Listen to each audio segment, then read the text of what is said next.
ન્યૂઝ9 ગુજરાતી સાથે હું છું આપની સાથે પાયલ બામણિયા। તો જોઈએ આજના મહત્વના સમાચારમાં। સાળંગપરડા પ્રાથમિક શાળામાં બાળ સંસદની ચૂંટણી સંપન્ન। નેતૃત્વ ગુણોનું પોષણ અને લોકશાહી પ્રક્રિયાની સમજદારીનો ઉદ્દેશ્ય। સાળંગપરડા પ્રાથમિક શાળામાં શૈક્ષણિક વર્ષ 2025-26 માટે બાળ સંસદની રચના તથા ચૂંટણી પ્રક્રિયા ઉત્સાહપૂર્વક યોજાતી। આ પ્રવૃત્તિનો મુખ્ય હેતુ વિદ્યાર્થીઓમાં નેતૃત્વ ગુણો વિકસાવવાનું, શાળાની કામગીરીમાં સહભાગિતા વધારવી અને રાજકીય અને લોકશાહી પ્રક્રિયાની સમજ આપી હતો। શાળાના આચાર્ય શ્રી કલ્પેશભાઈ કણજરિયાના માર્ગદર્શન હેઠળ આ આખી પ્રક્રિયા સમારંભપૂર્ણ રીતે અમલમાં આવી હતી। શાળાની સામાજિક વિજ્ઞાન વિષયની શિક્ષિકા શ્રીમતી કૃપાબેન પટેલ દ્વારા વિદ્યાર્થીઓની ચૂંટણી પ્રક્રિયા અને બાળ સંસદના મહત્વ વિશે માર્ગદર્શન આપવામાં આવ્યું હતું। ધોરણ 4 થી 8ના 14 જેટલા વિદ્યાર્થીઓએ ઉમેદવારી નોંધાવી હતી અને દરેકે પોતાના પ્રચાર માટે જુસ્સાથી પ્રાર્થના સભા અને વર્ગોની અંદર જઈને પ્રચાર કર્યો હતો।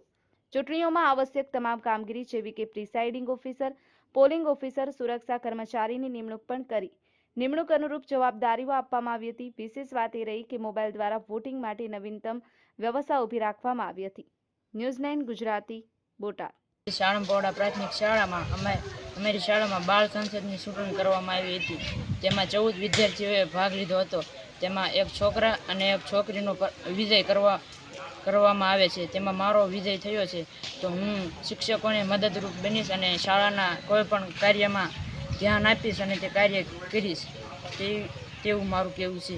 આજરોજ શ્રી સાળંગપરડા પ્રાથમિક શાળામાં બાળ સંસદ ચૂંટણીનું નિર્માણ પ્રક્રિયા હાથ ધરવામાં આવી હતી, જેમાં 4 થી 8ના બાળકોએ ખૂબ જ ઉત્સાહપૂર્વક ભાગ લીધો હતો।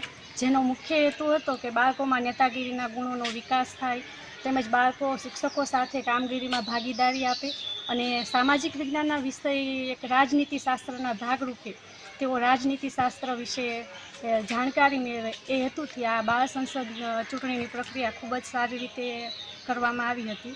જેમાં પ્રિસાઇડિંગ અધિકારી, પોલિંગ ઓફિસર, મહિલા પોલિંગ ઓફિસર જેવા અધિકારીઓની પણ નિમણૂક કરવામાં આવી હતી, તેમજ પોલીસ કર્મચારીઓ વગેરેની પણ નિમણૂક કરી અને ચૂંટણી પ્રક્રિયા સંપૂર્ણ કરી હતી। આજરોજ અમારી શાળા શ્રી સાળંગપરડા પ્રાથમિક શાળામાં બાળ સંસદનું આયોજન કરવામાં આવ્યું હતું। જે પ્રકારે હાલમાં તમામ પ્રકારની ચૂંટણી કરવામાં આવે છે, એવી જ રીતે બાળકોને ચૂંટણીનો અનુભવ થાય એ પ્રકારે અમારી શાળામાં આયોજન કરવામાં આવ્યું હતું।